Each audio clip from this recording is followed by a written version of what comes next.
ናሆሚ እንዴት ነኝ? ወይኔ ስልክ ቢኖር ቆንጆ ፎቶ ነበር ማነሳሽ። የኔት እንዴት እንዳማረብሽ እኮ።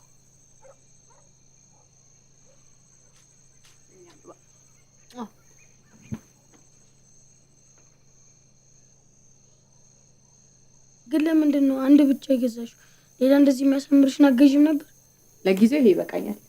ሌላ ጊዜ ደግሞ አንተ መርጠልኝ ለኔም ላንተም ነው እሺ የምንገዛው። እሺ እኔ ካለውማ ከዚህ የበለጠ የሚያምሩ ነው የምንገዛው። እሺ ናሆሚ ደስ ይለኛል። አኒ ወይዬ ብር ግን ከየት አምጥተሽ ነው የገዛሽው? የለኝም ስትይ አልነበር? ምነው ዝም አልሽ? አይ ለካ አልነገርኩም። የአሁኑን እኮ እኔ ነኝ የተቀበልኩት። ማሊያውንም የገዛሽ ግን በሱ ብር ነው?